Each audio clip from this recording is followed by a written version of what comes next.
அதிகாரம் 4. மோசே பெற்ற வியத்தகு ஆற்றல். மோசே மறுமொழியாக, இதோ அவர்கள் என்னை நம்ப மாட்டார்கள், என் பேச்சை கேட்கவும் மாட்டார்கள். உண்மையில் ஆண்டவர் உனக்கு காட்சி அளிக்கவில்லை என்று சொல்வார்களே என்று கூறினார்.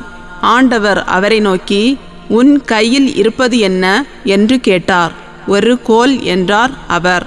அதை தரையில் விட்டறி என ஆண்டவர் ஆணை விடுத்தார். அவரும் அதனை தரையில் விட்டறிந்தார்.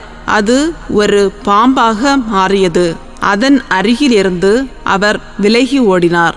ஆண்டவர் அவரை நோக்கி, நீ உன் கையை நீட்டி வாலை பிடித்து அதை தூக்கு என்றார். அவரும் தம் கையை நீட்டி அதை தூக்கினார். அது அவருடைய கையில் மீண்டும் கோலாக மாறிவிட்டது.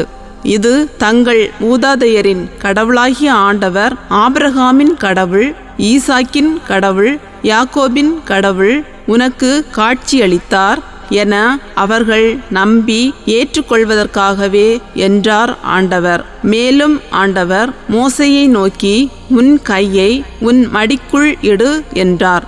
அவ்வாறே அவர் தம் கையை தம் மடிக்குள் இட்டார். இதை வெளியே எடுத்தபோது அந்தோ அவரது கை தொழுநோய் கண்டு உறைபனி நிறமாயிருந்தது. பின்னர் ஆண்டவர், உன் கையை உன் மடிக்குள் மறுபடியும் இடு என்றார். அவ்வாறே அவரும் தம் கையை மறுபடியும் மடிக்குள் இட்டார். மடியிலிருந்து அதை அவர் எடுத்தபோது இதோ அவருடைய உடம்பின் நிறமாகவே அது மாறிவிட்டிருந்தது. அப்போது ஆண்டவர், அவர்கள் உன்னை நம்பாமலும் முன்னைய அருஞ்செயலின் பொருளை உணராமலும் போனால் பின்னைய இவ்வருஞ்செயலின் பொருளை உணர்ந்தாவது நம்பக்கூடும். அவர்கள் இவ்விரண்டு அருஞ்செயல்களையும் கூட நம்பாமலும் உன் பேச்சை கேட்காமலும் போனால் நீ நைல் ஆற்றின் நீரை முகந்து கட்டாந்தரையில் ஊற்றுவாய். நைல் ஆற்றில் முகந்த தண்ணீர் கட்டாந்தரையில் இரத்தமாக மாறிவிடும் என்றார். மோசே ஆண்டவரிடம், ஐயோ ஆண்டவரே, நான் நாவன்மை அற்றவன். நேற்றும் அதற்கு முன்பும் நீர் அடியானிடம் பேசிய பின்பும் நான் திக்குவாயனும் நா குளறுபவனுமாய் இருக்கிறேன் என்றார். ஆண்டவர் அவரிடம், மனிதனுக்கு வாய் அமைத்தவர் யார்? அவனை பேச இயலாதவனாகவோ கேட்க இயலாதவனாகவோ பார்வை உள்ளவனாகவோ அற்றவனாகவோ வைப்பவர் யார்? ஆண்டவராகிய நான் தானே. ஆகவே இப்போதே போ, நானே உன் நாவில் இருப்பேன். நீ பேச வேண்டியதை உனக்கு கற்பிப்பேன் என்றார். அதற்கு அவர், வேண்டாம் ஆண்டவரே, தகுதியுடைய வேறொருவனை நீர் இப்போதே அனுப்பி வைப்பீராக என்றுரைத்தார். இதை கேட்டு ஆண்டவர் மோசேயின் மேல் சினம் கொண்டு பின்வருமாறு கூறினார். லேவியனான ஆரோன் உனக்கு சகோதரன் அன்றோ? அவன் நாவன்மை உடையவன் என்று எனக்கு தெரியும். இதோ அவன் உன்னை சந்திப்பதற்காக வந்து கொண்டிருக்கிறான். அவன் உன்னை காணும்போது மனம் மகிழ்வான். நீ அவனிடம் பேசி இவ்வார்த்தைகளை அவன் வாயில் வைப்பாய். நான் உன் வாயிலும் அவன் வாயிலும் இருந்து கொண்டு நீங்கள் செய்ய வேண்டியவற்றை உங்களுக்கு அறிவுறுத்துவேன். உனக்கு பதிலாக மக்களிடம் அவன் பேசுவதால் அவன் உனக்கு வாயாக இருப்பான். நீயோ அவனுக்கு கடவுள் போல் இருப்பாய். இந்த கோலை கையில் எடுத்து செல்வாய். இதை கொண்டு நீ அருஞ்செயல்கள் ஆற்றுவாய். மோசே எகிப்திற்கு திரும்புதல்.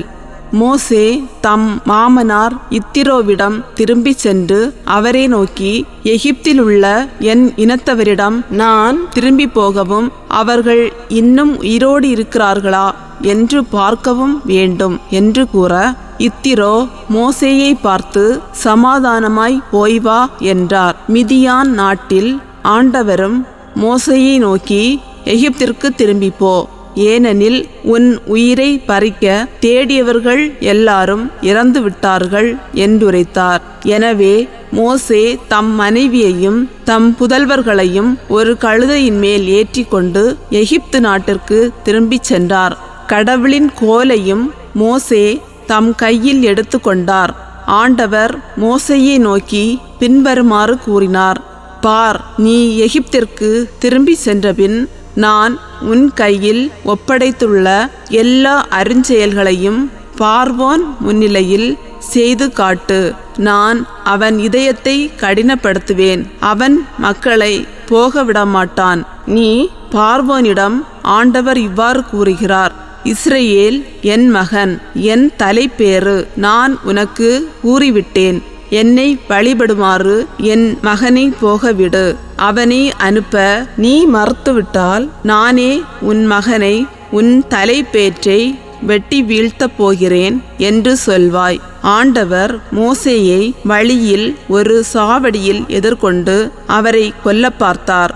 அப்போது சிப்போரா ஒரு கூரிய கல்லை எடுத்து தன் மகனுக்கு விருத்த சேதனம் செய்தாள். அந்த நுனித்தோலை கொண்டு மோசேயின் காலடிகளை தொட்டு, நீர் எனக்கு இரத்த மணமகன் என்றாள்.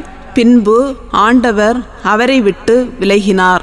அப்போது அவள் விருத்த சேதனத்தின் வழியாய், நீர் எனக்கு இரத்த மணமகன் என்றாள். இதற்கிடையில் ஆண்டவர் ஆரோனை நோக்கி, மோசேயை சந்திக்க பாலைநிலத்திற்கு போ என்றார். அவரும் சென்று கடவுளின் மலையில் மோசேயை சந்தித்து முத்தமிட்டார். தம்மை அனுப்பிய பொழுது ஆண்டவர் கூறிய எல்லா வார்த்தைகளை பற்றியும் ஒப்படைத்த எல்லா அருஞ்செயல்களை பற்றியும் மோசே ஆரோனுக்கு அறிவுறுத்தினார்.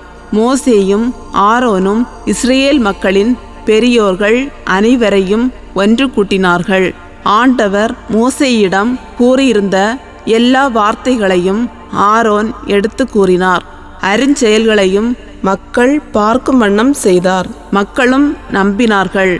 ஆண்டவர் இஸ்ரேல் மக்களை சந்தித்து விட்டார் என்றும் அவர்களது துயரத்தை கண்ணோக்கி விட்டார் என்றும் மக்கள் கேள்விப்பட்டபோது குப்புற விழுந்து தொழுதார்கள்.